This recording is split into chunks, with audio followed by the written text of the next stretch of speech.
এই ভারতের কিছু প্রচারকারী মিডিয়া, এই যে নেতা, ওর নাম কি শুভেন্দু নাকি নাম? হ্যাঁ, শুভেন্দু না, ওর নাম কি গো? এই যে মোটা মোসারু নেতা দেখছেন, ওই শুভেন্দু, ও বলেছে আমরা পেঁয়াজ দেব না।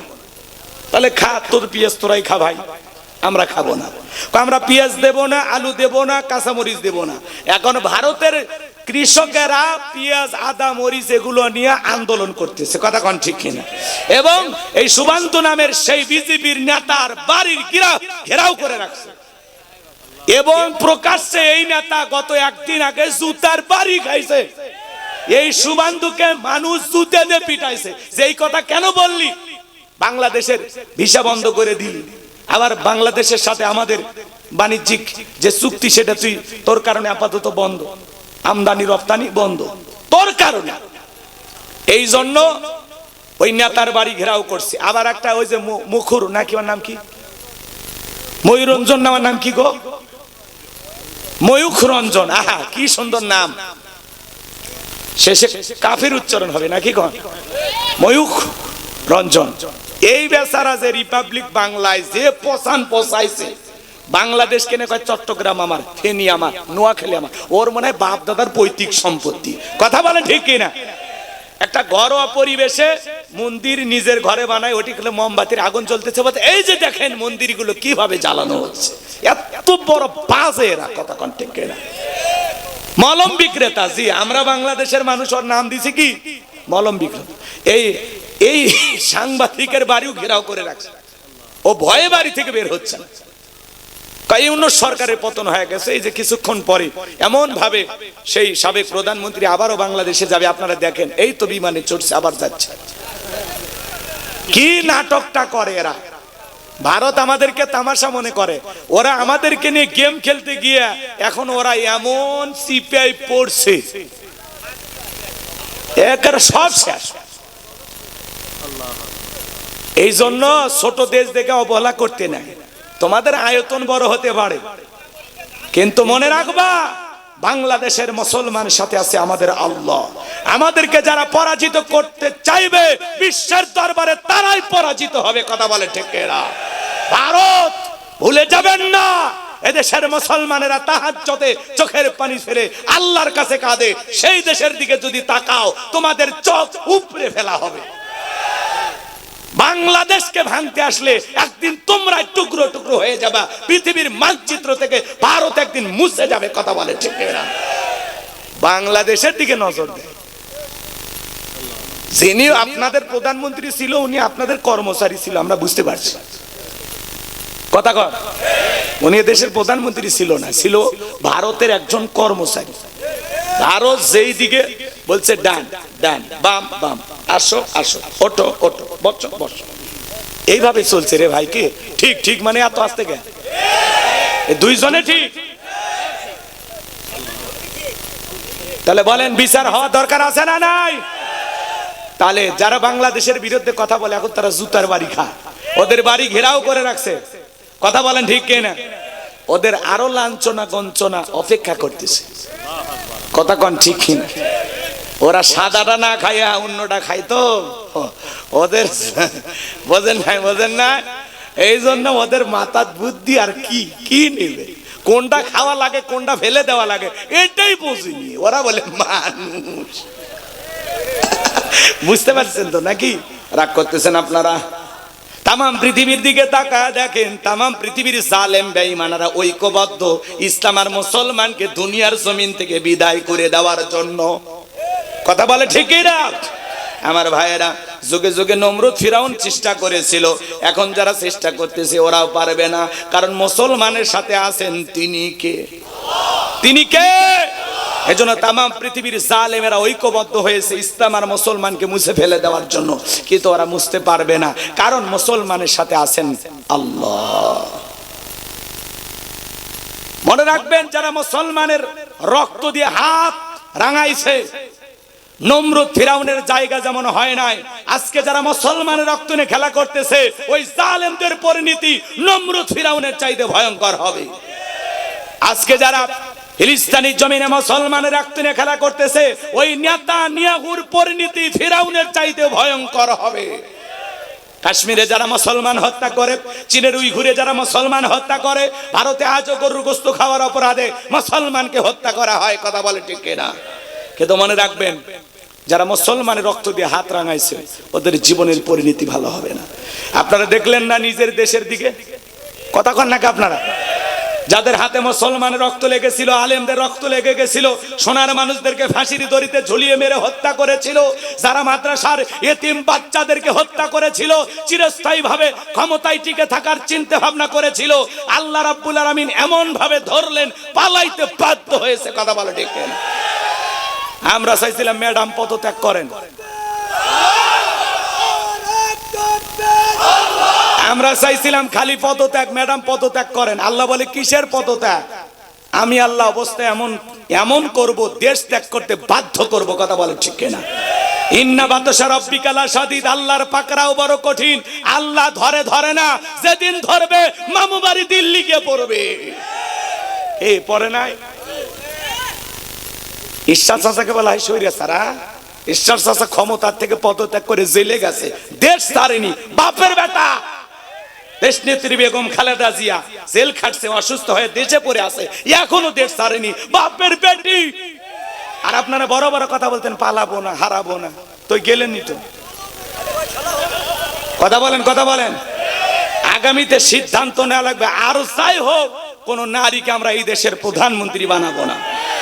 আগামীতে এই দেশের প্রধানমন্ত্রী হবে পুরুষ। কারা কারা আছেন হাত তুলে দেখা। লিল্লাহি তাকবীর। নারীদের দেখার দিন শেষ। আগামীতে পুরুষের বাংলাদেশ। নারীদের জেদ বেশি, রাগ বেশি, অভিমান বেশি। দেখেন না স্বামীর সাথে ঝগড়া লাগে হাড়ি বাতিল ভেঙে ফেলে দেয়, স্বামী তুলে আছাড় মারে। দেখেন না ওদের জেদ বেশি। ওরা শান্তির জায়গা পাইলে জীবন যাবে, তাও জায়গা ছাড়বে না। কথা কয় না? উনি পাশের দেশে পালিয়ে গেছে, আবার বলে আমি আসবো, চট করে ঢুকবো। মাঝে মাঝে কল রেকর্ড ফাঁস হয়। আমাদের সারা ভালো নাই তো, আমরা জানি তো। আমরা যে আরামে রাখছিলাম। কথা কয় না গো? আরে গণভবনের লেগে বসে কি সুন্দর মাছ ধরতো, এই ছবিগুলো আর চোখে পড়ে না। কেউ আর ফজরের নামাজের পরে কোরআন খোঁজে না। আছে আছে, উনি আছে। আয়না ঘর আছে, এইরকম যে একটা ঘর আছে পৃথিবীতে আমরা জানতাম না। এরা আমাদের নাম শোনাইলো। কথা বলেন ঠিক না? যারা আয়না ঘর বানিয়েছে, একদিন বলা যায় না ওরা সে আয়না ঘরের বাসিন্দা হতে পারে। কথা কন ঠিক না? মাজান দুনিয়ার খেলা দুনিয়াতে একদিন শোধ হবে। ওরা যে অত্যাচার জুলুম করেছে, ওই রকম কিছু না কিছু হলেও তো হবে দুনিয়ায়। একেবারে শাহী বাদশার মতো তো হবে না, কিছু তো বিপদ ওদের জীবনেও আসে। কথা কয় না গো? ওই যে সিরিয়ার বাদশা দেখলেন না, পালায়ে গেছে, 24 বছর জুলুম করেছিল বাশার আল আসাদ। ও ওইরকম বিমানে চড়ে পালায়ে গেছে। 24 বছর জুলুম করেছিল, 2 যুগ। ওর ওখানেও নাকি ওইরকম আয়না ঘর পাওয়া গেছে। জালেমেরা তো এরকমই, মানে যারাই প্রতিবাদ করে, সকালে প্রতিবাদ করছে, রাতে যায় তুলে নিয়ে যায়, হয় করস পায়, না হয় গুম, না হয় খুন, না হয় আয়না ঘর, কোথাও না কোথাও রেখে দেয়। কথা কন ঠিক না? উনি আসে, আবার আসতেছে। আমরা বলি আপনি আসেন তো, আপনি তাড়াতাড়ি আসেন। এই দেশ আপনার বাবা, এই দেশ আপনার স্বামী, আপনি আসেন। এই দেশে অশান্তি করে ভারতে গেছেন, ভারতে এখন অশান্তি লাগে আছে। হ্যাঁ, পৃথিবীর কোন দেশ জায়গা দিচ্ছে না, জায়গা হবেও না। কথা কন, আপনি আসেন। খেলা হবে না? না, এই বয়স আর কি খেলবে? রাগ করতেছেন আপনারা? বুবু আসতেছে, আমরা আসতে বলি, আপনি বুবু আসেন। এদেশের 18 কোটি মানুষের 36 কোটি চোখ তাকায় আছে।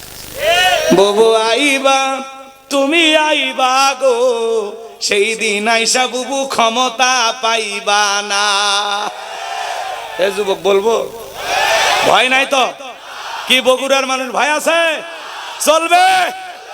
বুবু আইবা, তুমি আইবা গো, সেই দিন আইসা বুবু ক্ষমতা পাইবা না। খোঁজ নাই বুবু কাদের কাকার, অবস্থা খারাপ দরবেশ বাবার, হাউন আঙ্কেল এখন সামনেও আসে না। খোঁজ নাই বুবু কাদের কাকার, অবস্থা খারাপ দরবেশ বাবার, হাউন আঙ্কেল এখন সামনেও আসে না। নেতা কর্মী সব জেলের ভিতর, আমি আসি ডরের ওপর, কখন জানি আসে গ্রেপ্তারি পরোয়ানা। বুবু আইবা, তুমি আইবা গো, সেই দিন আইসা বুবু ক্ষমতা পাইবা না। ক্ষমতার চেয়ার থেকে নামা সহজ, কিন্তু এই চেয়ারে ওঠা কঠিন। কথা কয় না, কথা রাগ করেছেন মনে হয় আপনারা? সামনের দিকে যাই ভাই। এই জন্য মনে রাখবেন, মুসলমানের রক্ত নিয়ে যারা খেলা করবে এরা কোনোদিন বিজয় লাভ করবে না। আজ হোক কাল হোক তাদেরকে পরাজয় বরণ করাই লাগবে। কথা বলেন ঠিক না? আজকে যে এমপি মন্ত্রীরা দুর্নীতি করেছিল, 5 কোটি 10 কোটি টাকা দামের গাড়ি গ্যারেজে পড়ে আছে, মন্ত্রী নাই।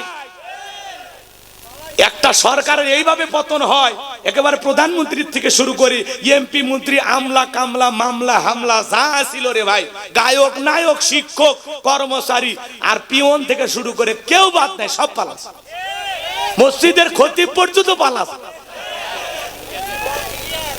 কথা কন, কথা কন। মন্ত্রীরা সব কোথায় গেল, এমপিরা সব কোথায় গেল, কোথায় কাদের কাকা, ওদের সারা দেশটা বড় লাগে ফাঁকা ফাঁকা। পালাবো না,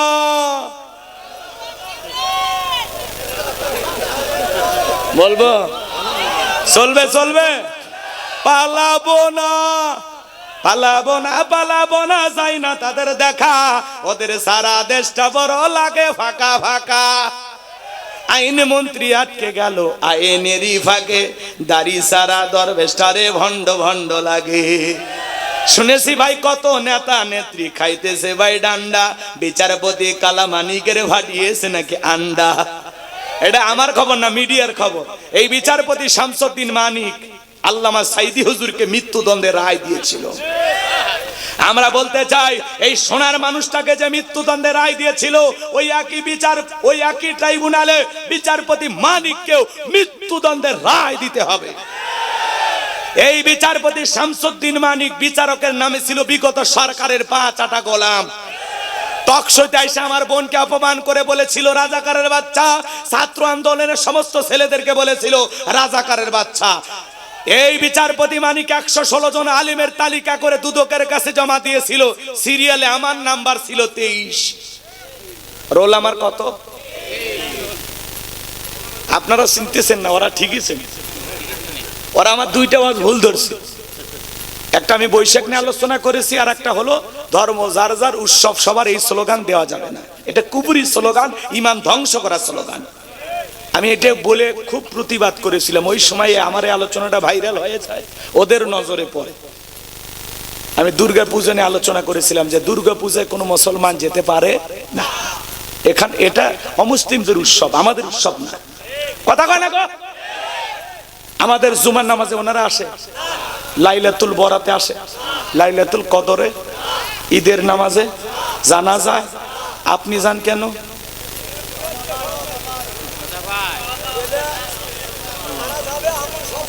বউ বাচ্চা সহ। আচ্ছা বলেন তো, গাছ যা ফল সবার মানবেন? পুকুর যার মাছ সবার মানবেন? চাকরি যার বেতন সবার মানবেন? ক্ষেত যার ফসল সবার মানবেন? বউ যার হক সবার মানবেন? এগুলো বেলায় তো আপনারা ভালোই শিয়ানা। গাছ যার ফল তার, পুকুর যার মাছ তার, চাকরি যার বেতন তার। কথা কয় না? বউ যার হক তার, ধর্ম যার উৎসব তার। হিন্দুদের উৎসব হিন্দুদের কাছে, বৌদ্ধদের উৎসব বৌদ্ধদের কাছে, খ্রিস্টানদের উৎসব খ্রিস্টানদের কাছে, মুসলমানের উৎসব মুসলমানের কাছে। ধর্ম যার উৎসবটাও তার। আমাদের উৎসব সবার জন্য উন্মুক্ত হতে পারে, কিন্তু অমুসলিমদের উৎসব আমাদের জন্য উন্মুক্ত কখনো হতে পারে না। কারণ ওখানে যাওয়া আমাদের জন্য জায়েজ নয়, হারাম। কারণ ওখানে আল্লাহর সাথে প্রকাশ্যে শিরিক করা হয়। মুসলমান কি করবে? নিরাপত্তা দেবে, যাতে যারা সুন্দরভাবে নিরাপত্তা সহকারে পূজা করতে পারে। তারা তাদের ধর্মীয় কাজ চালাতে পারে, এই ব্যাপারে মুসলমান নিরাপত্তা দেবে। কথা কন না কে ভাই? হ্যাঁ, তাদেরকে একটা সুন্দর পরিবেশ দেবে। ডিমের ভিতরে কুসুম যতটা নিরাপদ, মায়ের কোলে শিশু যেরকম নিরাপদ, মুসলমানেরা যেই জনপদে সরকার থাকবে, ক্ষমতায় থাকবে, অমুসলিমেরা তার চাইতে বেশি নিরাপত্তা নিয়ে বসবাস করবে। আর আমার দেশের অমুসলিমেরা জামায় আদরেই আছে। রাগ করতেছেন? তাহলে বিচারপতি মানিকেরও বিচার হওয়া দরকার আছে না নাই? বিচারপতি মানিকেরও বিচার বাংলাদেশের মাটিতে একদিন হবে, ইনশাআল্লাহ। রাগ করতেছেন? পলকের ঝলক গেল, পলকের ঝলক গেল, থামিয়ে নেটের চাকা, ওদের সারা দেশটা বড় লাগে ফাঁকা ফাঁকা। কোথায় গেল সংসদেতে মমতাজের গান, কোথায় গেল হযরত বলা স্বামী মুসমান।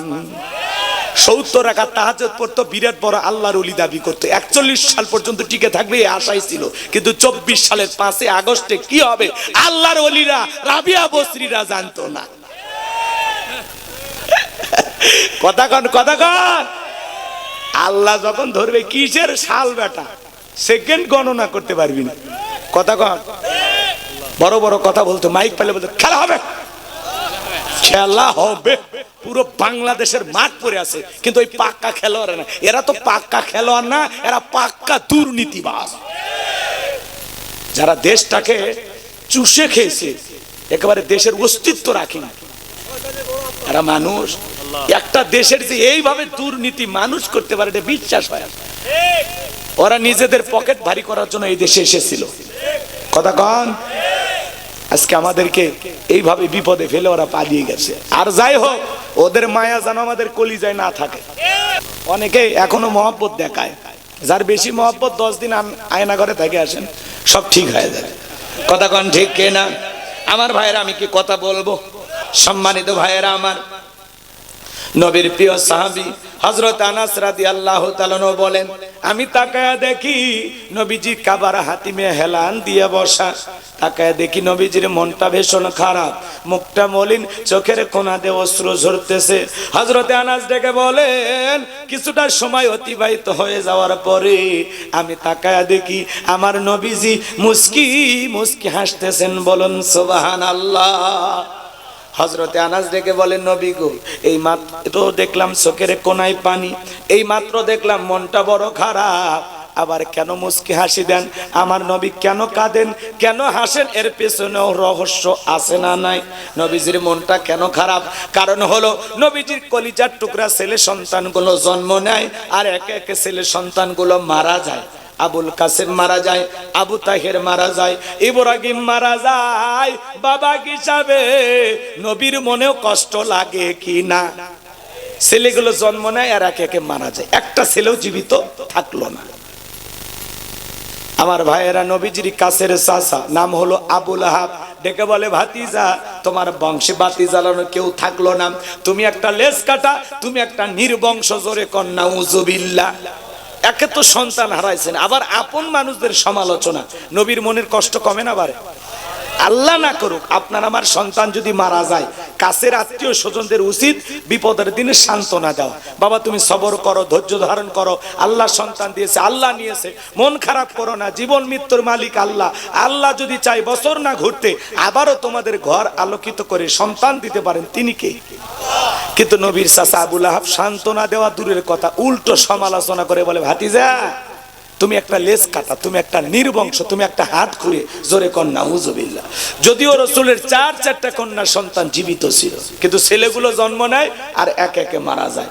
নবীজির ছেলে সন্তানগুলো কেন মারা যায়? একটা ছেলেও কেন জীবিত থাকলেন না? অনেক পয়গম্বরের সন্তান জীবিত ছিল প্রাপ্ত বয়স হওয়া পর্যন্ত, যৌবন পর্যন্ত, কিন্তু নবীজির একটা ছেলেও কেন জীবিত থাকলো না?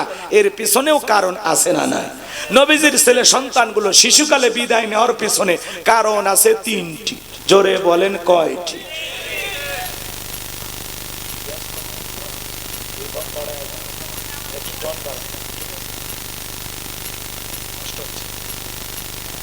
খাওয়া দাওয়া হয়েছে? ঠিক আছে, কষ্ট হচ্ছে আপনাদের? তাহলে নবীজির ছেলে সন্তানগুলো কেন মারা গেল? এর পিছনে কি কারণ, কি সে রহস্য জানার দরকার আছে। নবীজির ছেলে সন্তানগুলো শিশুকালে বিদায় নেওয়ার পিছনে কারণ আছে তিনটি। জোরে বলেন কয়টি? আরো জোরে। কারা কারা সে তিনটি কারণ নবীর উম্মত হিসেবে জানতে চান? দুই হাত তুলে দেখান তো দেখে। লিল্লাহি তাকবীর। সম্মানিত ভাইয়েরা আমার, এই যখন ইসলামের অবস্থা, একদিকে সন্তান হারানোর ব্যথা, আপন মানুষদের সমালোচনা। আবু লাহাব কিন্তু আবু জেহেলের চেয়েও খারাপ, কথা কয় না গো? কারণ আবু লাহাবের নামে আল্লাহ সূরা দিয়েছে, আবু জেহেলের নামে কোনো সূরা দেয়নি। খালি আবু লাহাব খারাপ না, আবু লাহাবের সাথে যে ওর বউ থাকতো, ওর বউও খারাপ। ওটা সূরা লাহাবের তাফসীর করলে আপনারা বুঝতে পারতেন। তো ওই দিকে তো আমাদের আলোচনার বিষয় না। তাহলে একদিকে সমালোচনা, সন্তানেরা জন্ম নেয় মারা যায়, আবার সাহাবা ইকরামদের উপর নির্যাতন জুলুম। যারা ইসলাম ধর্ম গ্রহণ করে, ওই আবু জেহেল, উতবা, সাইবা, এরা মিলে সবাই মিলে কি করে? তাদের উপরে নির্যাতন জুলুম করে। সময়ের কথা শোনেন নাই? লজ্জাস্থানে বল্লম দিয়ে আঘাত করে, জনসম্মুখে উলঙ্গ করে, লজ্জাস্থানে বল্লম দিয়ে আঘাত করে দুনিয়ার জমিন থেকে বিদায় করে দিয়েছে। সুমাইয়া জান্নাত দেখতে দেখতে মৃত্যুবরণ করেছেন। সুবহানাল্লাহ।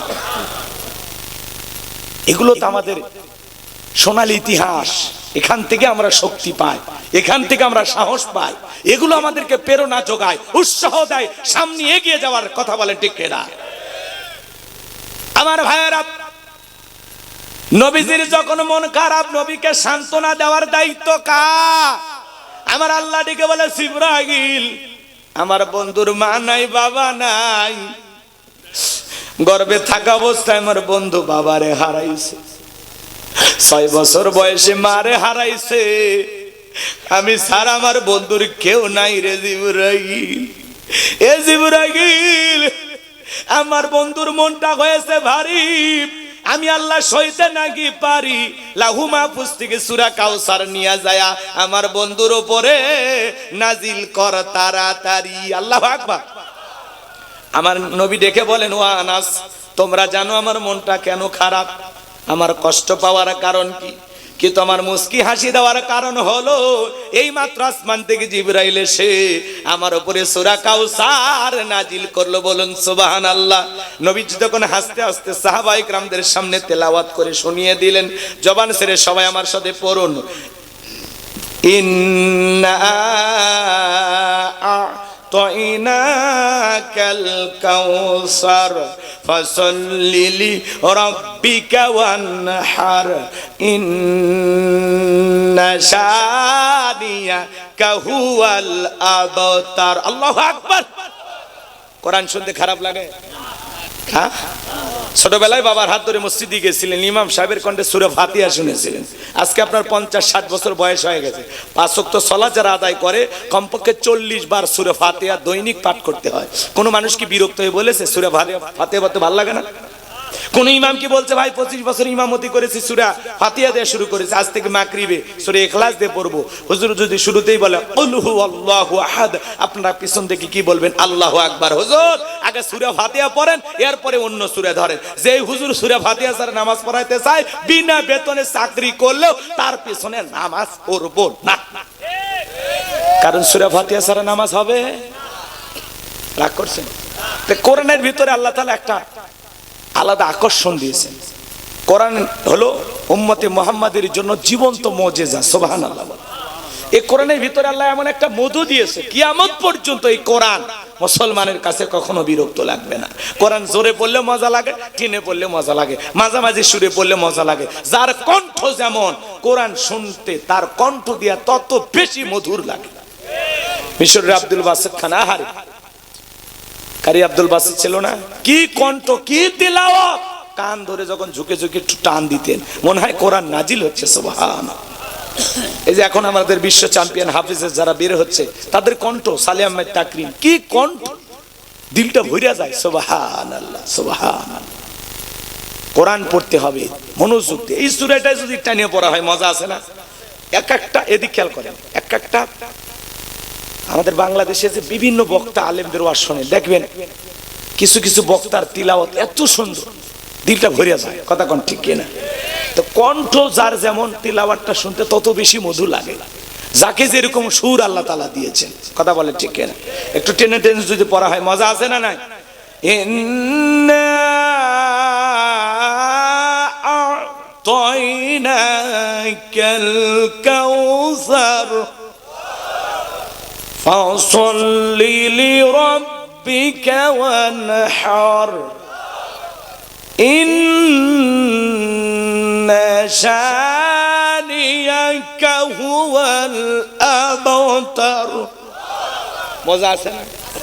মাঝে মাঝে সুরে বললে মজা লাগে, জোরে বললে মজা লাগে, যার কণ্ঠ যেমন। আমরা যারা এদিক খেয়াল করেন, তেলাওয়াত অনেকের সহি নাই, এটা খুবই গুরুত্বপূর্ণ একটা বিষয়। আল্লাহ বলেন আউসিদ আলাইহি ওয়ারাতিলিল কুরআনা তারতিলা, কোরআনকে তারতিলের সহিত স্পষ্ট করে ধীরে ধীরে সহি শুদ্ধভাবে তেলাওয়াত করো। কথা বলেন না কেন? সুন্দরভাবে তেলাওয়াত করতে হবে। অনেকে তেলাওয়াত করে নামাজের ভিতরে আলহামদুলিল্লাহ রাব্বিল আলামিন আর রহমানির রহিম। নামাজ ভঙ্গের কারণ আছে 19টি, তার 1 নাম্বার কারণ নামাজের ভিতরে অশুদ্ধ তিলাওয়াত করলে নামাজ হবে। তাহলে সন্তানদেরকে যদি সহি শুদ্ধ তিলাওয়াত শেখাতে চান তাহলে মাদ্রাসায় পড়ানো দরকার আছে না নাই? এ জোরে বলেন দরকার আছে না নাই? তিলাওয়াতের দিক দিয়ে বিশ্ব চ্যাম্পিয়ন হলো মহিলারা। এরা যদি কোরআন টানতে ধরে, বাপ রে বাপ।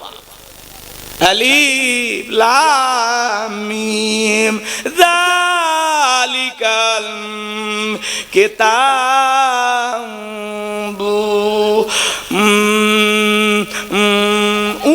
আছে, এটা যে কয় আলিফ টান কিছু বুঝি না। এই জন্য মেয়ে বাচ্চাদেরকে ছোটবেলায় নুরানি মাদ্রাসায় পড়াবে। দেখবেন 2-3 বছর পড়লে বাচ্চাটার তিলাওয়াত সহি হবে, সুন্দর তিলাওয়াত শিখবে। সন্তানদেরকে এই জন্য মাদ্রাসায় পড়ানো ছাড়া বিকল্প কোনো রাস্তা খোলা।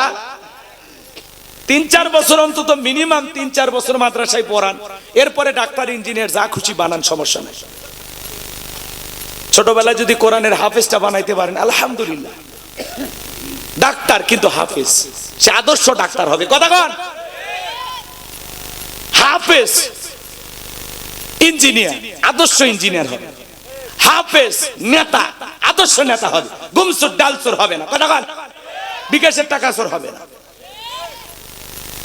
নেতা আছে না? সামনের দিকে যাই, বলবো নি, কষ্ট হয়, কষ্ট হয়। আমি কি বলবো না দোয়া করব? তাহলে তিলাওয়াত সহি শুদ্ধ শিখবেন তো ইনশাআল্লাহ। দুনিয়ার সব বুঝি, ব্যবসা বুঝি, বাণিজ্য বুঝি, ক্ষেত খামার বুঝি, সব বুঝি গো। বউটারে কেমনে চালান লাগে, সন্তানটারে কিভাবে টেকনিক করে চলা লাগে, কিভাবে সিটারি বাটপারি 2 নাম্বারি ফাঁকিবাজি ধার দেনা কেমনে কিভাবে কি করা লাগে, দুনিয়ার সব বুঝি, খালি বুঝি না আল কোরআন। ওটা কি আসলে বুঝি না, না ওটা শয়তানি? আপনি দুনিয়ার এত কিছু বোঝেন, মুরব্বী মানুষ কিচ্ছু বোঝে না, তাও টাচ মোবাইল চালায়, চশমা লাগে, চশমা লাগে, পেপার পড়ে। কথা কয় না গো? আল্লাহর কোরআন পড়তে পারে না। আর এমনও মানুষ আছে 80-90 বছর বয়স হয়ে গেছে, চশমা ছাড়া আল্লাহর কোরআন পড়তেছে। সুবহানাল্লাহ। এরকমও শোনার মানুষ আছে পৃথিবীতে। কথা কন ঠিক কিনা? তাহলে কোরআন সহি শুদ্ধভাবে পড়বেন তো ইনশাআল্লাহ। আর এদিক সেদিক যাব না। এ যুবক, কাল কিয়ামত পর্যন্ত কোরআনের আকর্ষণ কমবে না। আর একটা গান 2 দিন 4 দিন শুনলে মানুষকে ওই ক্যাসেট বন্ধ করতো, বন্ধ কর। কই বন্ধু 3 দিন তোর বাড়ির যা দেখা পেলাম না। মানুষ কয় 3 দিন যা দেখা হয় না, ওর বাড়িতে গেলে গাড়ি ভাড়া দিতে দিতে জীবন শেষ। ওই গান মার্কেট থেকে আউট। কথা কোন ঠিক কিনা? একটা গান 2 বার 3 বার 4 বার 5 বার 50 বার মানুষ শুনে কয় বিরক্ত হয়ে যায়, কয় বন্ধ কর। কিন্তু কোরআনের ভিতরে আল্লাহ এমন আকর্ষণ দিয়েছে, আজ পর্যন্ত কোনো মানুষ বিরক্ত প্রকাশ করেনি। সুবহানাল্লাহ। এই মধু, এই আকর্ষণ দিয়েছেন তিনি কে? আর একটু জোরে কোন কে? তাহলে কোরআনের সাথে সম্পর্ক রাখবো তো ইনশাআল্লাহ। তাহলে যুবক গান বাজনা ছেড়ে দাও, কোরআনের দিকে আসো, মনে থাকবে তো ইনশাআল্লাহ। তোদের পায়ে হাত দিয়ে অনুরোধ করি, পরিবর্তন হয়ে যাও। তোমাদের জন্য সামনে কিছু কথা বলবো, সামনে। এই তো চলো এবার আয়াতের তাফসিরে চলে যায়। কষ্ট হয়, কষ্ট হয়। 1 নাম্বার আয়াত আল্লাহ রাব্বুল আলামিন বলেন, ইন্না আ'তাইনাকাল কাউসার। আল্লাহু আকবার। আবার আল্লাহ রাব্বুল আলামিন বলেন, অবশ্যই আমি আল্লাহ পাক আপনাকে হাউজে কাউসার দান করেছি। ইন্না আ'তাইনাকাল কাউসার, নিশ্চয় আমি আল্লাহ পাক আপনাকে হাউজে কাউসার দান করেছি। এই হাউজে কাউসারের পানি আল্লাহ পাক পৃথিবীর অন্য কোনো পয়গাম্বরকে দেন নাই। আপনার আমার নবীকে আল্লাহ পাক হাউজে কাউসার গিফট করেছেন, ভালোবেসে দান করেছেন। সুবহানাল্লাহ কোন। এই হাউজে কাউসারের পানি দুধের মতো সাদা, মধুর চাইতে মিষ্টি, পানির চাইতেও ক্লিয়ার। ওই কঠিন কিয়ামতের ময়দানে যেদিন বিচার দিবস কায়েম হয়ে যাবে, বিচার দিবসের একদিন হবে 50,000 বছরের সমান। যেদিন সূর্য সোহাত মাথার উপরে চলে আসবে, যেদিন জমিন হবে তামার জমিন, বেঈমানদের জুহুব্বাটা কুকুরের মতো ঝুলে আসবে নাভি পর্যন্ত। যেদিন পাহাড় পর্বত নদী নালা খাল বিল কোনো কিছু থাকবে না, বিল্ডিং ইমারত পৃথিবীর এই আলিশান বাড়িগুলো কোনো কিছু থাকবে না। কুল্লু মান আলাইহা ফান, পৃথিবীর সব কিছু আল্লাহ তাআলা ধ্বংস করে দেবেন। ওই কঠিন কিয়ামতের ময়দানে যেদিন বিচার দিবস কায়েম হয়ে যাবে বাজার, সেদিন মা তার সন্তানের পরিচয় দেবে না, স্বামী স্ত্রীর পরিচয় দেবে না, ভাই ভাইয়ের পরিচয় দেবে না। ওই কঠিন কিয়ামতের ময়দানে আল্লাহর আরশের নিচে আল্লাহ তাআলা শাস্তিরুণীর মানুষকে ছায়া দিবেন। শাস্তিরুণীর মানুষ যারা আশ্রয় পাবে তারা আল্লাহ, এদিক খেয়াল করেন, আল্লাহর আরশের নিচে বৈশা কিয়ামতের ফাইনাল খেলা তারা উপভোগ করবে। আল্লাহর আরশের নিচে শাস্ত্রীর মানুষকে আল্লাহ ছায়া দিবেন। এটা কিয়ামতের ময়দানে তৈরি করা আল্লাহর ভিআইপি গ্যালারি। সুবহানাল্লাহ। যে কোনো মানুষকে ওই জায়গায় জায়গা দেবেন আল্লাহ, শাস্ত্রীর মানুষকে দেবেন। কিয়ামতের ময়দানে, হাসরের ময়দানে মানুষ খালি পানি পানি বলে চিৎকার মারবেন। আমার আপনার নবী হাউজে কাউসারের পেয়ালা নিয়ে দাঁড়িয়ে থাকবেন। মানুষ দলে দলে নবীজির কাছে যাবেন হাউজে কাউসারের পানি পান করার জন্য। আমার ভাইয়েরা, কিছু মানুষের সামনে আল্লাহ তাআলা পর্দার আবরণ তৈরি করে দেবেন। আমার আল্লাহ যখন পর্দার আবরণ আমার আল্লাহ যখন তৈরি করে দিবেন, আমার নবী তখন ডেকে বলবেন, আল্লাহ সংখ্যায় আমি আমার অনেক উম্মতকে দেখতে পাইলাম, কেন জানি সংখ্যাটা কমে গেল, বুঝতে পারলাম না।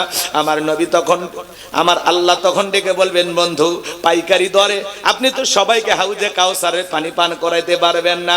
দুনিয়ার জীবনে দুইটা অপরাধ করেছিল যারা, হাউজে কাউসারের পানি আজকে পাবে না তারা। কয়টা অপরাধ? জোরে বলেন কয়টা? জানার দরকার নাই। ওই দুইটা অপরাধ আপনার আমার ভিতরেও থাকতে পারে, কথা কোন ঠিক না? পরিবর্তন হয়ে যাব, শুনে পরিবর্তন হয়ে যাব ইনশা। তাহলে দুইটা অপরাধ কি বলবো? বলবো একটু মনোযোগ দিয়ে শোনেন ভাইয়েরা আমার। নবীজি হাউজে কাউসারের পেয়ালা নিয়ে দাঁড়িয়ে আছেন। চিন্তা করা যায়, হযরত আবু বকর পেয়ালাগুলো ভরা দিবেন, মাঝখানে দাঁড়িয়ে থাকবেন হযরত ওমর। হযরত ওমর আবু বকরের হাত থেকে নিয়ে নবীজির হাতে দিবেন। আর নবীজি হাউজে কাউসারের পেয়ালা তার আদরের উম্মতদেরকে খুঁজে খুঁজে হাউজে কাউসারের পানি পান করাবেন। বলুন সুবহানাল্লাহ। নবীজির হাতে এক পেয়ালা হাউজে কাউসারের পানি পান করলে জান্নাতে ঢোকা পর্যন্ত তার আর তৃষ্ণা লাগবে না। নবীজির হাতে কঠিন কিয়ামতের ময়দানে হাউজে কাউসারের পানি কারা কারা পান করতে চান? দুই হাত তুলে আল্লাহকে দেখান, দেখান, দেখান। আল্লাহ তাআলা দেখতেছেন আসমান থেকে, দেখে না? আমার আল্লাহ দেখে কি না? দেখে না? কেউ যেটা দেখে না দেখে কে? কেউ যেটা শোনে না শোনে কে? কেউ যেটা দেয় না দেয় কে? তাহলে চাইতে হবে কার কাছে? আল্লাহ পাক আমাদের সবাইকে কঠিন কিয়ামতের ময়দানে নবীজির হাতে হাউজে কাউসারের পানি পান করা তৌফিক দান করুন। জোরে বলুন আমিন। আর একটু জোরে বলুন আমিন। আরো একবার বলুন আমিন। হাত নামান। হাউজে কাউসারের পানি চাইলেন আর পাইলেন অতি সহজ। আমি আপনাদের এলাকায় আসলাম, একটা ছেলের হাতে কিছু চকলেট দিলাম, দিয়ে বললাম, ভাতিজা একটা বদনা পানি আনো, আমি একটু মুসাফির ওযু বানাবো।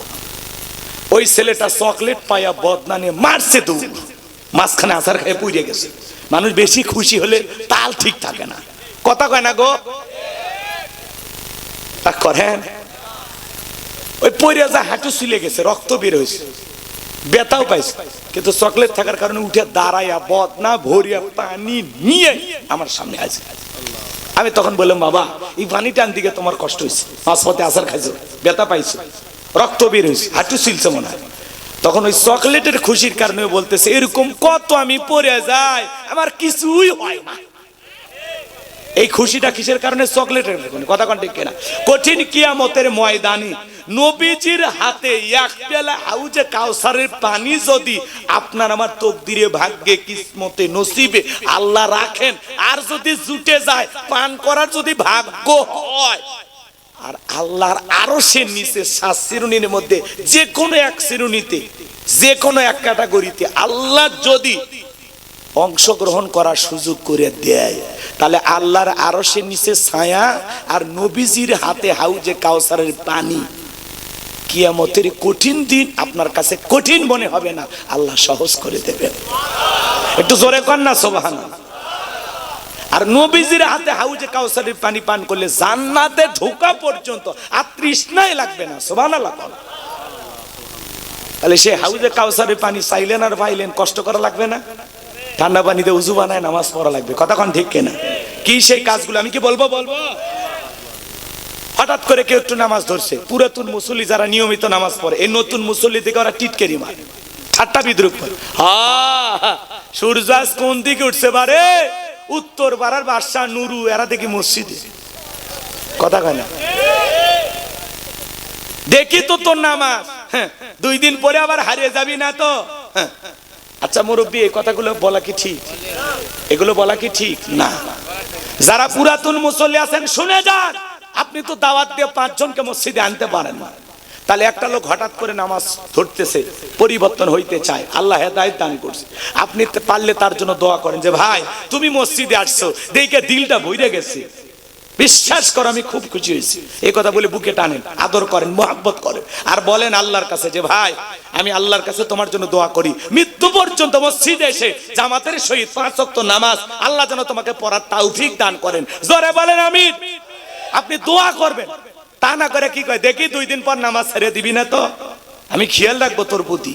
ও মানে মসজিদে সিসি ক্যামেরা, কে আসে কে যায় খবর নেই। কথা কয় না গো? ভালো হয়ে যান মুরব্বী, মুরব্বী। যুবকেরা খুশ, নতুন নতুন বোধ যায় না। এগুলো তো তোমরা মুখস্থ রাখছো। আচ্ছা ঠিক আছে, নতুন কিছু শুনবো আমিও, একটু অপেক্ষা করো। কষ্ট হয় আপনাদের? কষ্ট হয়? তাহলে এদিক খেয়াল করেন, নতুন মুসল্লি নামাজে গেছে, এগুলো নিয়ে আমরা সমালোচনা করব, পারলে দোয়া করব। তার সে নামাজ পড়ছে, নামাজ থেকে বের হয়ে আসলে কল্যাণপুর বাজারে বসে চা খাবে। কথা কয় না গো? ঠিক আছে, কাউকে নিয়ে সমালোচনা করবেন। যুবক বয়সে একটু দাঁড়িয়ে রাখছে, ওইটা নিয়েও সমালোচনা। চ্যাংরা বয়সে বুড়ের ভাব ধরলি, কথা কয় না গো? এরকম আছে না ভাই? যুবক বয়সে একটু দাঁড়িয়ে রেখে বউ নিয়ে ঘুরতে গেছে, কয় ভাবি আসসালামু আলাইকুম, সাথে চাচার খবর কি? বউ বাড়ি দেশে রাগ করে, তোমার সাথে বাইরে যাওয়া যায় না, আমারে ডাকে ভাবি আর তোমার ডাকে চাচা। যে বউ নবীর সুন্নত দাড়িকে মোহাব্বত করে না, ওই বউ আপনাকে 100% ভালোবাসা দিতে পারে না। কথা বলে ঠিক কেনা? কেন রাখছি? মদিনাওয়ালাকে মোহাব্বত করে রাখছি। টুপি খোলা যায়, জুব্বা খোলা যায়, দাড়ি এমন একটা সুন্নত 24টা ঘন্টায় মুখে লেগে থাকে। দাড়ি হলো পুরুষের সৌন্দর্য।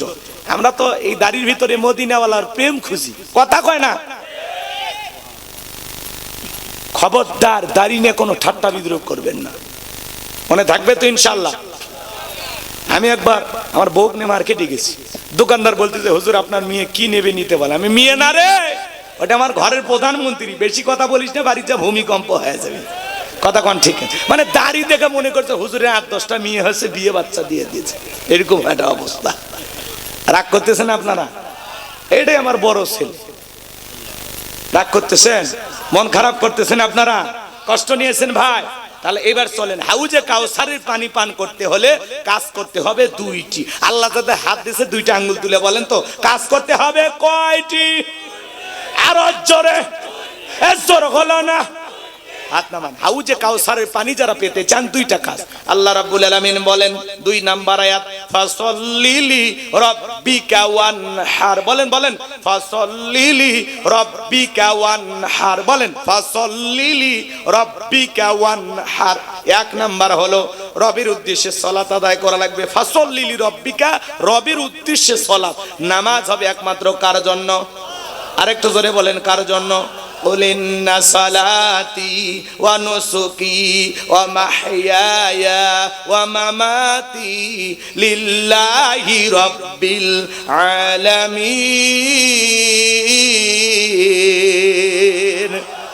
সূরা আনআম আয়াত নাম্বার 162 আল্লাহ রাব্বুল আলামিন ডেকে বলেন নবীজি আপনি বলুন আমার নামাজ আমার কুরবানি আমার জীবন আমার মরণ লিল্লাহি রাব্বিল আলামিন আসমান জমিনের প্রতিপালকের জন্য তাহলে মুমিন জীবনের সব ইবাদত হবে আল্লাহ তাআলাকে রাজি খুশি করার জন্য কথা বলেন ঠিক কিনা আমার জীবন আমার মরণ আমার বন্দেগী আমার জীবন আমার মরণ আমার বন্দেগী কবুল করো ইয়া ইলাহি আমার জিন্দেগি আমার জীবন আমার মরণ আমার বন্দেগী মারহাবা বলেন তাহলে ফসল্লি লিরাব্বিকা রবের উদ্দেশ্যে সালাত নামাজ হবে একমাত্র আল্লাহ তাআলাকে রাজি খুশি করার জন্য কদ আফলাহাল মুমিনুন আল্লাযীনা হুম ফি সালাতিহিম খাশিউন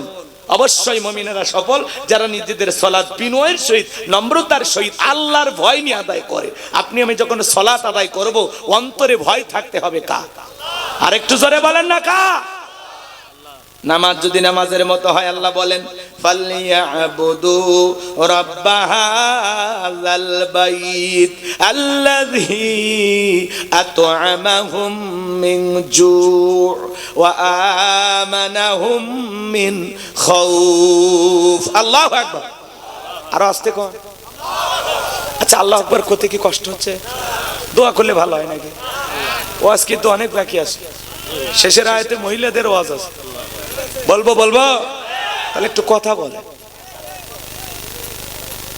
ফালিয়াবুদু রাব্বাহাযাল বাইত আল্লাযী আত'আমাহুম মিন জু' ওয়া আমানাহুম মিন খাউফ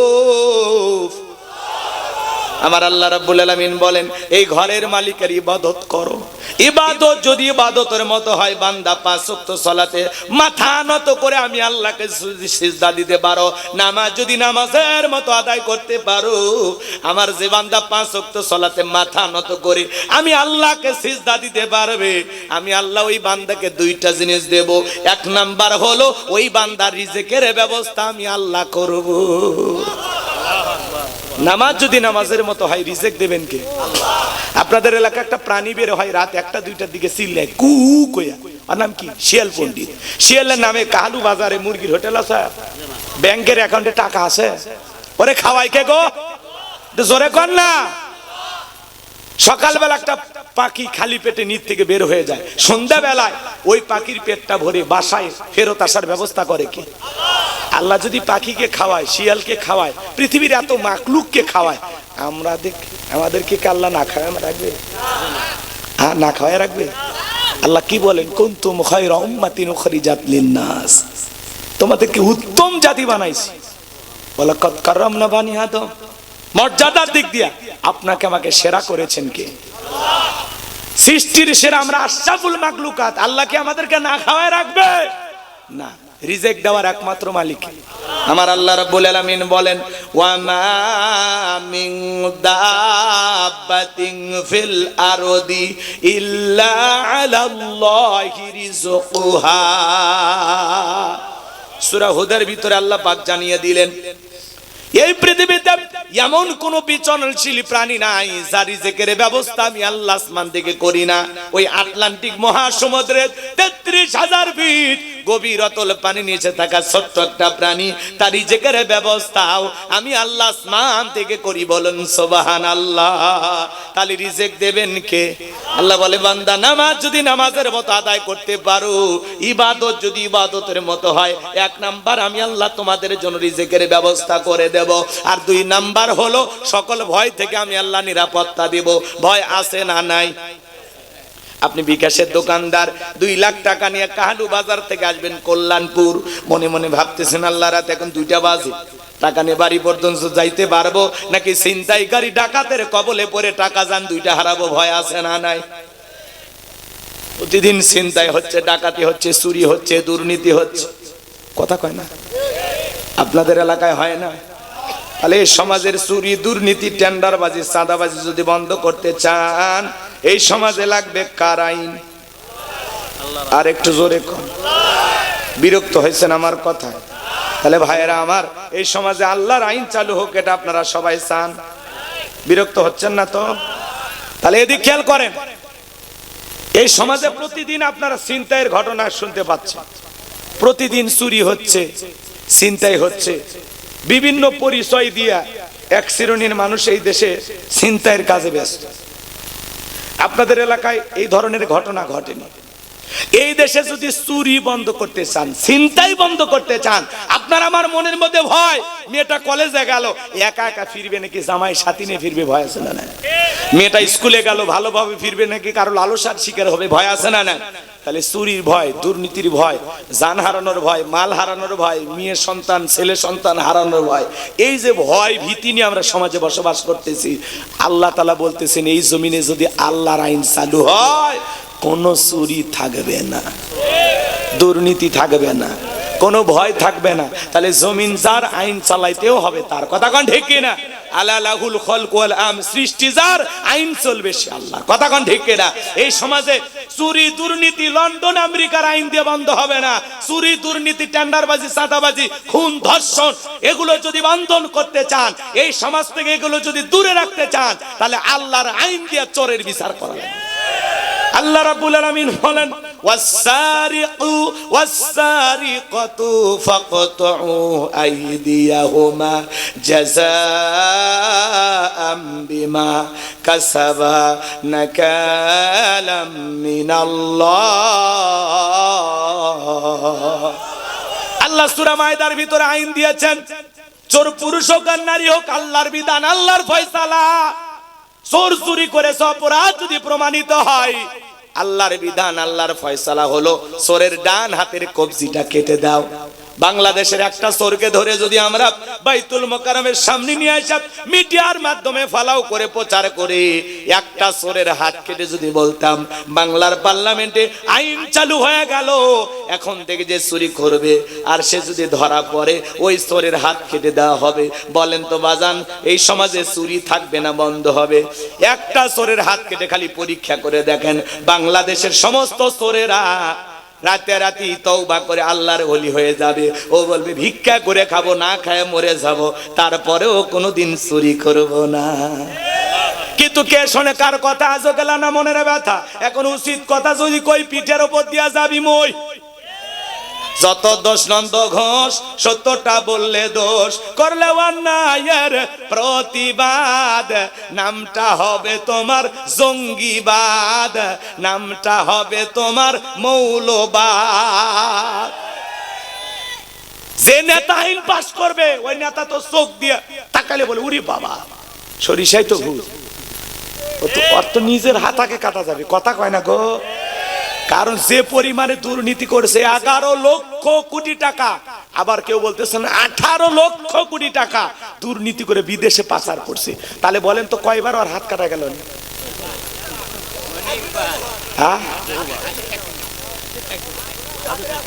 ওরা কোনোদিন এই আইন পাস করবে?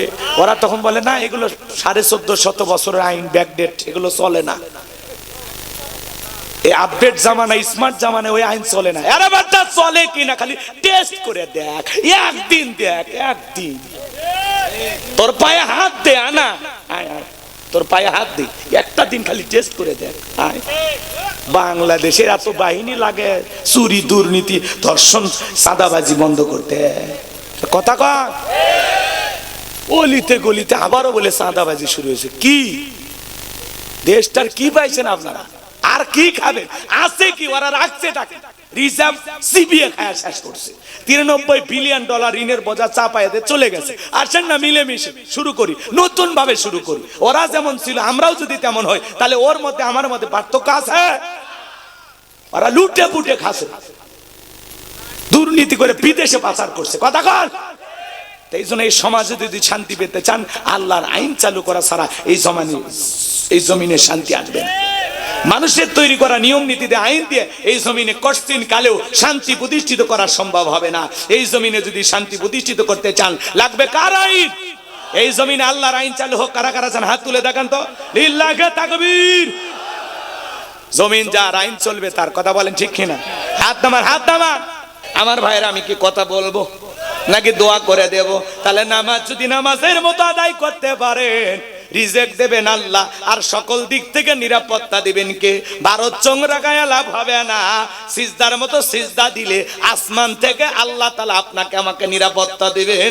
ভারত কেন, পৃথিবীর সব শক্তি এক জায়গায় হয়, বাংলাদেশের মুসলমানের কিছু করতে পারবে না।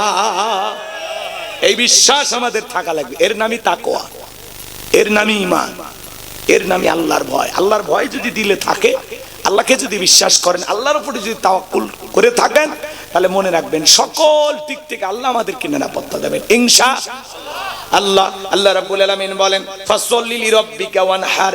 এক নাম্বার হলো রবির উদ্দেশ্যে সালাত আদায় করা। নামাজ হবে একমাত্র কার জন্য? লোক দেখানোর জন্য নামাজ পড়লে হবে না।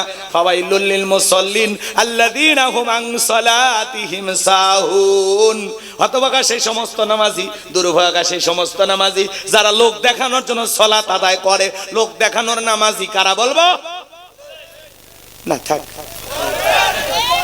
লোক দেখানো নামাজি নাই। হঠাৎ করে এক জায়গায় মানুষ মরে গেছে, ঘোষণা হচ্ছে মুখ মারা গেছে। তখন বলতেছে, বউ পাঞ্জাবিটা ধুয়ে দি, মানুষ মারা গেছে, জানাজা যাওয়ালে। হজর কিন্তু পড়েনি। জানাজা পূর্বের যায় দেখে আগে জোহরের 4 রাকাত হুজুর নিয়ত বাজছে, জোহরের 4 রাকাত ফরজ নাই। তখন চিন্তা করলো যেহেতু জানাজা পূর্বেরই আসছি, তাহলে জোহরের 4 রাকাত পড়ি, আল্লাহু আকবার। ও কিন্তু জোহর পড়তে যায়নি, ও কাছে জানাজা পড়তে। এ কথা কয় না গো। এটা হলো লোক দেখানো নামাজ। এটা কি?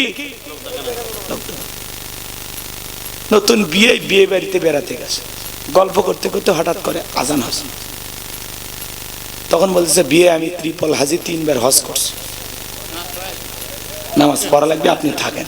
তখন বলতেছে, বিয়ে আমরা তো একেবারে অমুসলিম না, আমরা পড়ি, মাঝে মাঝে সারি, চলেন আজকে যাই। মানে বিয়ের চাপে পড়ে তালে পড়ে নামাজ পড়ছে। ওটা হলো কি? লোক দেখানো। নতুন জামাই শ্বশুর বাড়িতে বেড়াতে গেছে, দেখবেন নতুন জামাই যখন বিয়ে করে শাশুড়ি কিন্তু ধমক দেয়, যাও তো জামাই, যাও তো মসজিদে যাও, সবার সাথে সালাম কালাম দাও, মুরব্বীর সাথে ভালো ব্যবহার করো। নতুন জামাই কিন্তু আসে 2-4 দিন মসজিদে নামাজ পড়ে। এরপরে যখন 2-4 বছর পুরাতন হয়ে যায়, 2-4টা বাচ্চা কাচ্চা হয়ে যায়, ওই জামাই সিগারেট টানতে টানতে গ্রামে ঢোকে। কেরে মবিদুল, তোর নামাজ গেল কুটি? এই হলো লোক দেখানো নামাজ। কথা কি বুঝতে পারতেছেন? তো আমার দেশে নামাজি আছে 5 রকমের। 5-এর নামাজি, 7-এর নামাজি, খাটের নামাজি, ঠাটের নামাজি, ভোটের নামাজি। মানে বুঝলেন না? নিয়মিত যারা 5 ওয়াক্ত সালাত আল্লাহর হুকুম সঠিকভাবে পালন করে, খাঁটি মুমিন মুত্তাকি বান্দা যারা, এরা হলো 5-এর নামাজি। মানে নিয়মিত যারা 5 ওয়াক্ত সালাত প্রত্যেক দিন আদায় করে, এরা হলো 5-এর নামাজি। এরা কি? আর 7 দিন পরে পরে যারা জুমার নামাজ পড়তে যায়, এরা হলো 7-এর নামাজি। 7 দিন পরে জুমার নামাজ পড়ে যা, মসজিদে টাইসে বালু থাকলে হুজুর টাকাটা হালাল করে নেয়। এ কি মসজিদের বালু? খালি খাচ্ছেন আর বলের মতো মোটা হচ্ছেন, মসজিদের খবর রাখছেন না। আচ্ছা, মসজিদের টাইসের বালু পরিষ্কার করার দায়িত্ব কি হুজুরের বাপের? সবই হুজুর দিয়ে আজান, ইমামতি, খাদেমগিরি, বেতন 3000। কত বড় জুলুম! কথা কন না কে? সভাপতি এসে কইছে, হুজুর ছেলে চাকরি পেয়েছে, দোয়া করেন, দোয়া করেন হুজুর। হুজুর এবার দোয়া ধরে কয়, আল্লাহ আল্লাহ সভাপতির ছেলে নাকি চাকরি পাইছে, আল্লাহ আমার বেতন যেমন সভাপতির ছেলের বেতনটাও যেন তেমন হয়। যেই দোয়া করছে, সভাপতি কয়, হুজুর দোয়া ব্রেক করেন, আর বললেন না, আপনার কাছে এই দোয়া চাইছে বেতনের, আর আপনার বেতন যা আমার ছেলের বেতন তাই, এই হবে চলবে? তখন হুজুর বলতেছে, আমার চলে আপনার চলবে না কেন? কচ্ছে আপনাদের বেতনে বরকত আছে। কথা কয় না গো? এরকম আছে না ভাই? এই হলো সমাজের অবস্থা। 3-4 হাজার টাকার ইমামতি করে, পাও থেকে মাথা পর্যন্ত যে পোশাক পরছে, যে গেটআপটা নিছে, ওটি তো 8,000 টাকা। কথা কয় না? কে দেয়? 2-4-5,000 পায়, কিন্তু হালালে এত বরকত, এত বরকত। কথা বলেন ঠিক কিনা?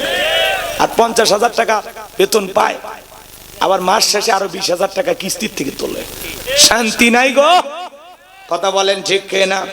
আমার ভাইয়েরা মন খারাপ করবেন না। তাহলে 5 ওয়াক্ত সালাত যারা আদায় করে এরা হলো 5-এর নামাজি। 7 দিন পরে পরে জুমার নামাজ পড়ে যারা, এরা হলো 7-এর নামাজি। শোনেন, শুনে যান। বাংলাদেশে জুমার নামাজের জন্য মসজিদ ভাঙে 2 তলা 3 তলা বানানো হয়। ফজরের নামাজের সময় এক কাতারি মুসল্লিও পাওয়া যায় না। এমনও মসজিদ আছে মুয়াজ্জিন একাই নামাজ পড়ে। কথা কর আছে না বাজান? বিশ্বনবীর জামানায় ফজরের নামাজের দৃশ্য যেমন মসজিদ কানায় কানায় পূর্ণ ছিল, জুমার নামাজের দৃশ্য একই রকম। সুবহানাল্লাহ। খালি মসজিদটা সুন্দর বানাইলে হবে না, আমাদের ঈমান আমলটাও সুন্দর হওয়া দরকার আছে না নাই? মসজিদের নাম শুধু আত-তাকওয়া লিখলে হবে না, আমাদের অন্তরে তাকওয়া থাকা দরকার আছে না নাই? ভাই, যারা জুমার নামাজ 2 রাকাত পড়ে খালি সালাম ফিরাইতে দেরি, মসজিদের বাইরে আসতে দেরি নেই, ভূমিকম্প শুরু হয়ে যায়। কথা কর। আবার 7 দিন পরে এসে ওরা দেয়া করে। তাহলে এই জুমার নামাজ পড়লেন, আসর, মাগরিব, এশা, ফজর এগুলো পড়া লাগবে না? এগুলো কি ফরজ না? কথা কয় না, এগুলো কি? তাহলে কেন পড়েন না? কেন পড়েন না? এই জন্য অনুরোধের ভাষায় পায়ে হাত দিয়ে আজকের আলোচনা শোনেন। ফাসল্লি লিরাব্বিকা, রবের উদ্দেশ্যে সালাত, 5 ওয়াক্ত সালাত আল্লাহকে রাজি খুশি করার জন্য। কারা কারা পড়বেন হাত তুলে দেন। পড়বেন তো ইনশাআল্লাহ? পড়বেন তো ইনশাআল্লাহ? আল্লাহ সবাইকে 5 ওয়াক্ত নামাজি বানায় দেন। একটু জোরে কর না আমিন। আর একটু জোরে কর না আমিন। আমার ভাইয়েরা, মানুষ মারা গেলে জানাজার নামাজ পড়ে যারা, এরা হলো খাটের নামাজি। আর 2 ঈদের নামাজ পড়ে পাঞ্জাবি একটা পয়রা শেরওয়ানি পরে কয়, হুজুর কেমন লাগতেছে? কয় হেভি লাগতেছে। হুজুর আসেন কোলাকুলি করি। ঈদের নামাজ পড়ে মাঠের ইমামের সাথে কোলাকুলি করে। হুজুর কানে কানে বলে, ভাই রোজা কয়টা? বলে হুজুর ব্যবসায়িক চাপে একটা রোজাও রাখিনি, তারাবিও পড়িনি, কিন্তু ইফতার খাওয়া মিস করিনি। এই হলো আমাদের ইবাদত। আর যখন নির্বাচনের সময় আসে, নেতা ভাষণ দিতে, ভাইয়ারা আমার, আগামীতে যদি আমাকে নির্বাচিত করতে পারেন, বাঙ্গি মার্কায় যদি ভোট দিতে পারেন, এই বাঙ্গির বিচ্ছি ঘরে ঘরে পৌঁছে যাবে। আপনাদেরকে গ্যাস দেব, বিদ্যুৎ দেব, আর উন্নয়নের নামে কথা কন, কথা কন। আমরা ওই নেতার কথা শুনে স্লোগান দেই, বল্টু ভাইয়ের চরিত্র ফুলের মতো পবিত্র, নামাজ পড়া 1 ওয়াক্ত, গাঁজা খায় 5 ওয়াক্ত, গুমসুরিতে পাকা ভক্ত, শয়তানের 1 নাম্বার ভক্ত, হুজুরদের যেন খুবই শক্ত, সুষে খাই গরিবের রক্ত। পোস্টারে লেখা আছে গরিবের বন্ধু, ভোট দিয়ে দেখেন গরিবের কয় নাম্বার শত্রু। এ কথা কন না কে? একটা বয়স্ক ভাতার কার্ড দিবের গেলে 2-1 হাজার খায়, এরকম চেয়ারম্যান মেম্বার আপনাদের এলাকায় নাই। তাহলে ফাসল্লি লিরাব্বিকা ওয়ানহার, 1 নাম্বার রবের উদ্দেশ্যে সালাত আদায় করা, আর 2 নাম্বার ওয়ানহার। ওয়ানহার মানে কুরবানি করা। কুরবানি করা মানে কি? নিজের আমিত্বকে কুরবানি করা, অহংকারকে কুরবানি করা, নিজের ভিতরে থাকা পশু সুলভ আচরণকে কুরবানি করা, দেশের জন্য নিজের জীবনকে কুরবানি করা, ইসলামের জন্য নিজের জানমাল সব কিছু কুরবানি করা। 3 নাম্বার আয়াত, ইন্না শানিয়া কাহুয়াল আবতার। আল্লাহু আকবার। আমার আল্লাহ ডেকে বলে, নবী গো, যারা আপনাকে লেসকারারির বংশ বলে, আপনি মন খারাপ করবেন না গো নবী। আপনার ছেলে সন্তানগুলোকে নিয়েছি, কষ্ট মনের মধ্যে নেবেন না। ওই আবুল হাবুদ বা সাইবা, ওদের বংশে বাতি জ্বালানোর কেউ থাকবে না। নবী গো, আপনার ছেলে সন্তানগুলোকে আমি আল্লাহ শিশুকালে নিয়েছি, কষ্ট মনের মধ্যে নেবেন না। এই পৃথিবীর জমিন আপনাকে মহাব্বত করা, আপনাকে ভালোবাসার কোটি কোটি রুহানি সন্তান পাঠাবো, যারা আপনার জন্য জীবন দিতে প্রস্তুত থাকবে। বলেন আল্লাহু আকবার। বর্তমান পৃথিবীতে 700 কোটি মানুষ, এর মধ্যে 200 কোটি মুসলমান। আমরা সবাই নবীজির রুহানি সন্তান। সুবহানাল্লাহ বলবেন।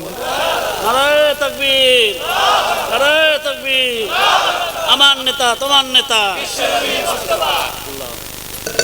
দেখছেন কি মানুষ কি কয়?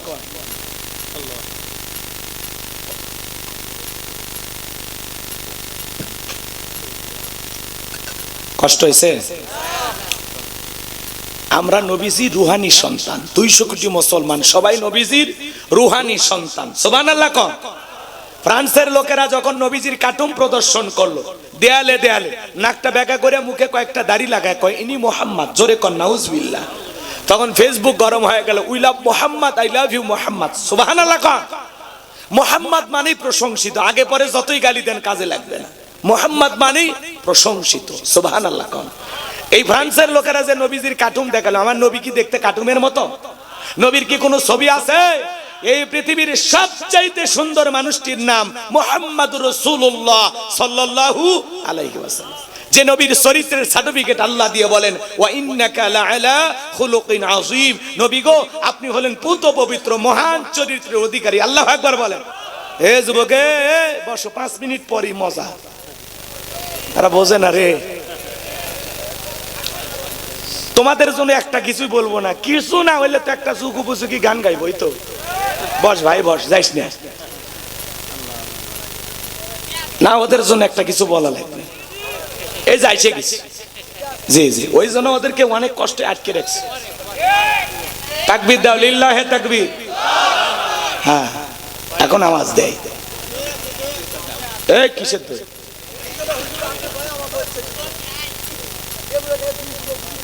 উঠিছিল আবার আসছে ব্যাটা আছে, ঠিক আছে তাহলে ওদেরকে একটু শোনান লাগবে। তো রাগ করতেছেন আপনারা?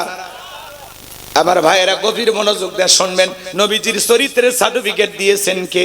ওয়া ইন্নাকা লাআলা খুলুকিন আযীম, নবী গো আপনি বলেন পুত পবিত্র মহান চরিত্রের অধিকারী।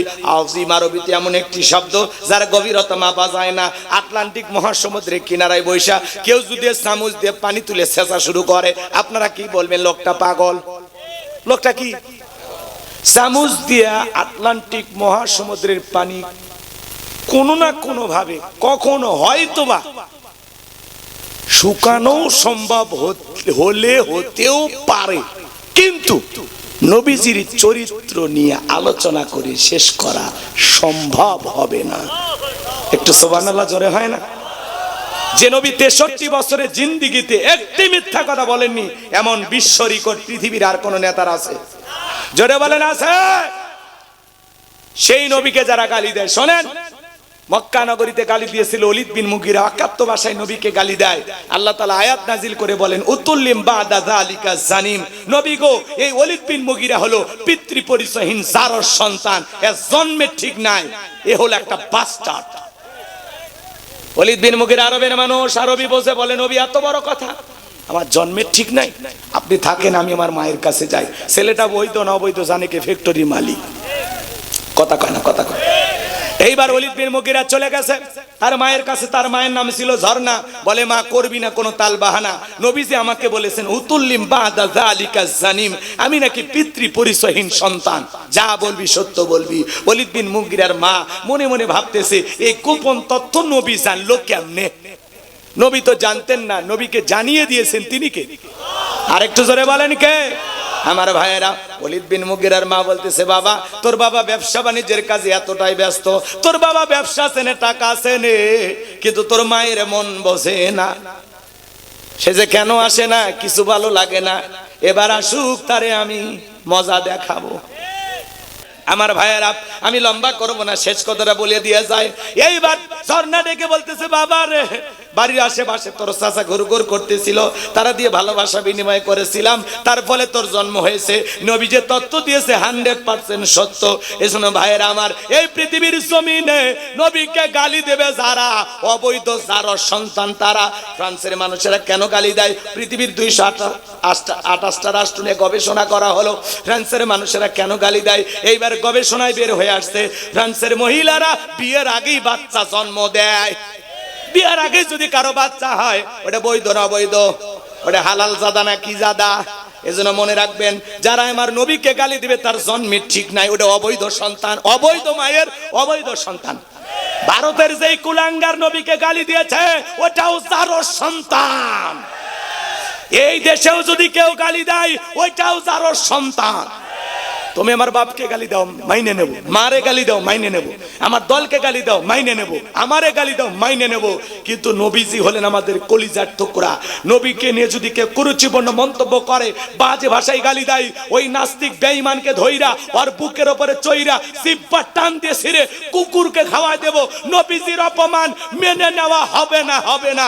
নবীজির জন্য কারা কারা জীবন দিতে প্রস্তুত? হাত তুলে দেখান। লিল্লাহে তাকবীর, লিল্লাহে তাকবীর।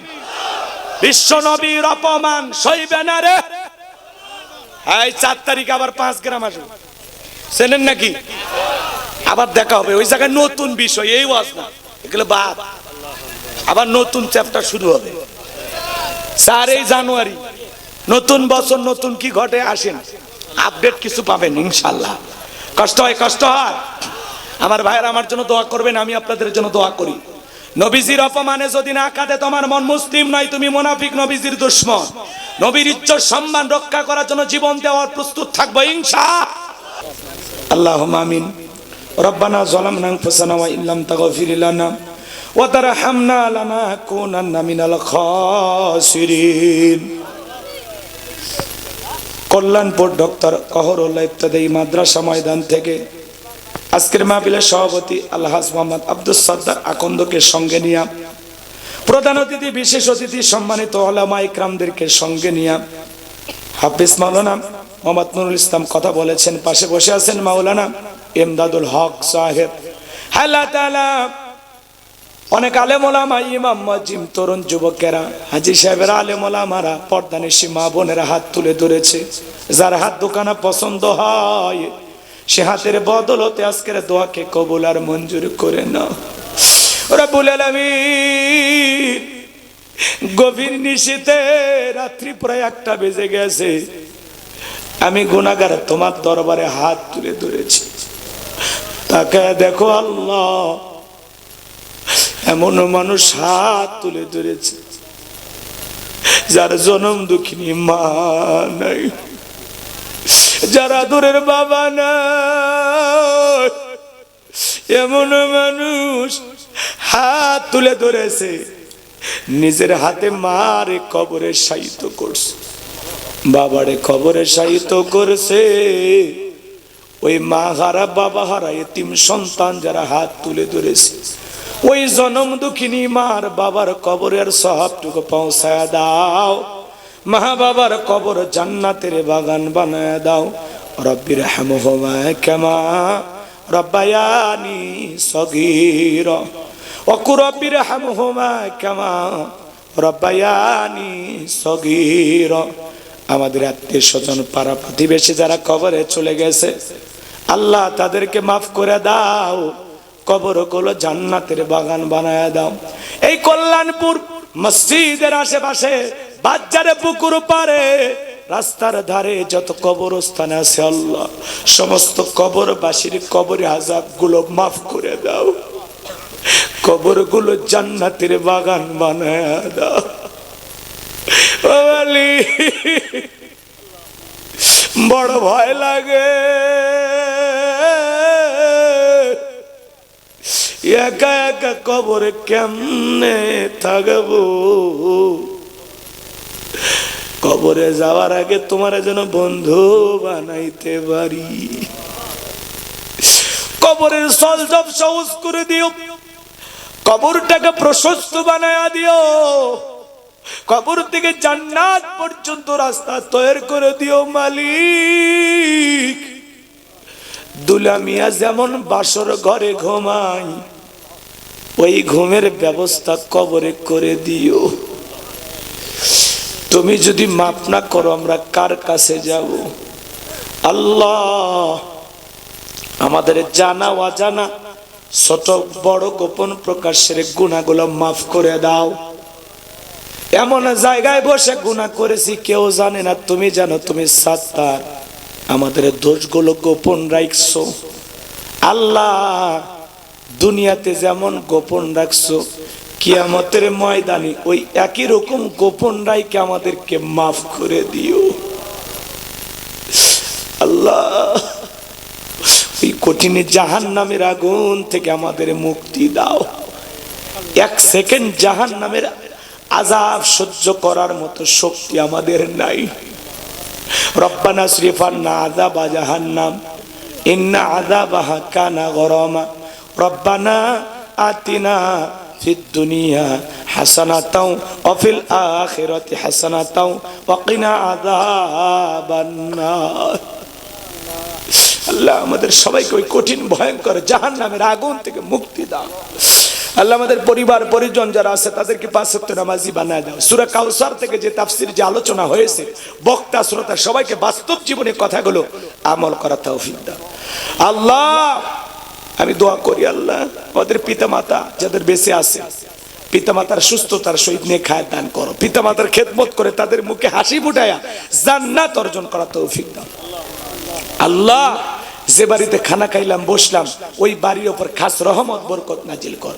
আমার যে ভাইয়েরা কষ্ট করে জান্নাতের বাগান লাগাইছেন আল্লাহ, যারা স্বেচ্ছাসেবকের দায়িত্ব পালন করেছেন, টাকা পয়সা দিয়ে বুদ্ধি পরামর্শ দিয়ে সহযোগিতা করেছেন, মাহফিলে দান করেছেন আল্লাহ, সকলের দানগুলো কবুল আর মঞ্জুর করে নাও আল্লাহ। সবাইকে দুনিয়া আখিরাতের উত্তম জাযা দান করো। স্বেচ্ছাসেবকের দায়িত্ব যারা পালন করেছে আল্লাহ, তাদের ঈমান খালিদ বিন ওলীদের মতো বানায় দাও, আমিরে হামজার মতো বানায় দাও। এই মাদ্রাসার ওস্তাদ ছাত্র ছাত্রীদেরকে আল্লাহ কবুল করে নেন আল্লাহ। এই মাদ্রাসাকে কাল কিয়ামত পর্যন্ত কবুল করেন, দাখিল মাদ্রাসা পর্যন্ত আল্লাহ কবুল করেন আল্লাহ তাআলা। এলাকাবাসীর উপর খাস রহমত বরকত নাজিল করো আল্লাহ। ফিলিস্তিনের মুসলমানদেরকে বিজয় দাও, তাম পৃথিবীর মুসলিম উম্মাহকে হেফাজত করো। বাংলাদেশের মসজিদ মাদ্রাসা কবুল করো আল্লাহ। দেশি বিদেশি সকল ষড়যন্ত্রের হাত থেকে আমাদের প্রিয় মাতৃভূমি বাংলাদেশকে হেফাজত করো আল্লাহ। এই জমিনে কোরআনের রাজ কায়েম হয়েছে, তোমার বিধান প্রতিষ্ঠিত হয়েছে, সর্বস্বকে একবার দেখার সুযোগ করে দাও আল্লাহ। এই জমিনকে কোরআন আর ইসলামের জন্য কবুল করো আল্লাহ। আমাদের ছেলে মেয়ে স্ত্রী সন্তান যারা আছে সবাইকে দ্বীনের জন্য কবুল করো আল্লাহ। সবাইকে পাঁচ ওয়াক্ত নামাজি বানায় দাও, মা বাবাদেরকে পর্দা করার তৌফিক দাও, নামাজি বানায় দাও। তাদের দাম্পত্য জীবন হযরত আলী আর ফাতেমার মতো কবুল করো। আমার সাদিক ভাই, হারুন ভাই, আব্দুর রহিম ভাইকে কবুল করো। মিডিয়ার ভাইদেরকে কোরআন সুন্নাহর কথাগুলো সঠিকভাবে প্রচার করার তৌফিক দাও আল্লাহ। যারা আলেমদের উল্টো পাল্টা থাম্বেল তৈরি করে আল্লাহ, তাদেরকে আপনি হেদায়েত দান করেন, সঠিক বুঝ দান করেন আল্লাহ। দিন প্রচারের সাথে আমার ভাইদেরকে কাজ করার তৌফিক দিয়ে দেন আল্লাহ। তাদেরকে আপনি সঠিক বুঝ দিয়ে দেন আল্লাহ। ভালো কথাগুলো ভালো নিয়তে প্রচার করার তৌফিক দিয়ে দেন। অনেক দূর থেকে তারা আসে আল্লাহ, তাদের দুনিয়া আখিরাতের উত্তম জাযা দান করো, তাদের রোজগারে বরকত দিয়ে দাও আল্লাহ। দুনিয়া আখিরাতের আশাগুলো পূরণ করে দাও। আমার কলিজার টুকরা বক্করকে দ্বীনের জন্য কবুল করো আল্লাহ। হক্কানি আলেম হাফেজ হিসেবে কবুল করে নাও আল্লাহ। অন্ধ হাফেজকে যারা দান করেছে আল্লাহ, সহযোগিতা করে, সেগুলো আপনি কবুল করেন। এ মাদ্রাসার জন্য যারা সহযোগিতা কবুল করেন, মাওলানা ইমদাদুল হোসেনকে আল্লাহ কবুল করেন আল্লাহ। আমার ইমদাদুল ভাই আল্লাহ তাআলা, তিনি একজন কোরআন দায়ী, কোরআনের কথা বলেন, তার কণ্ঠকে সারা বিশ্বের জন্য ছড়িয়ে দেন আল্লাহ। এলাকাবাসীর উপর খাস রহমত বরকত নাজিল করেন।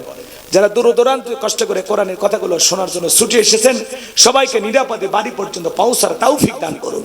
সবাইকে আপনার রহমতের চাদরে আবৃত করুন আল্লাহ। এলাকাবাসীকে আল্লাহ দ্বীনের জন্য কবুল করে নাও। সুবহান রাব্বিকা রাব্বিল ইজ্জাতি আম্মা ইয়াসিফুন ওয়া সালামুন আলাল মুরসালিন আলহামদুলিল্লাহি রাব্বিল আলামিন।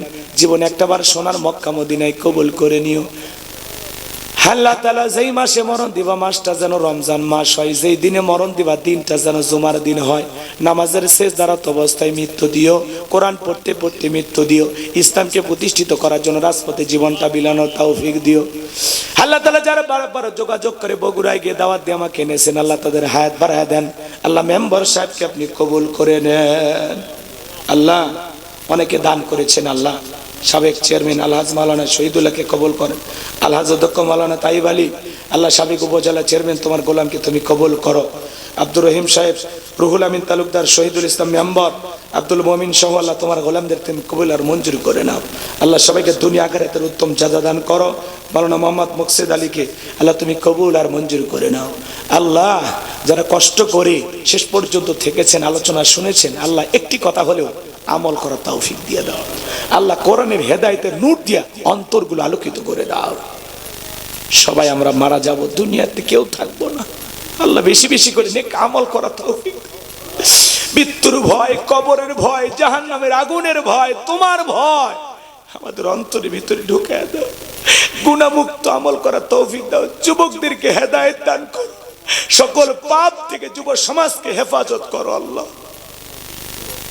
মৃত্যুর সময় দয়ার নবীর চাঁদ মুখখানা দেখতে দেখতে জবানে জারি করে দিও লা ইলাহা ইল্লাল্লাহু মুহাম্মাদুর রাসূলুল্লাহ সাল্লাল্লাহু আলাইহি ওয়াসাল্লাম। আসসালামু আলাইকুম।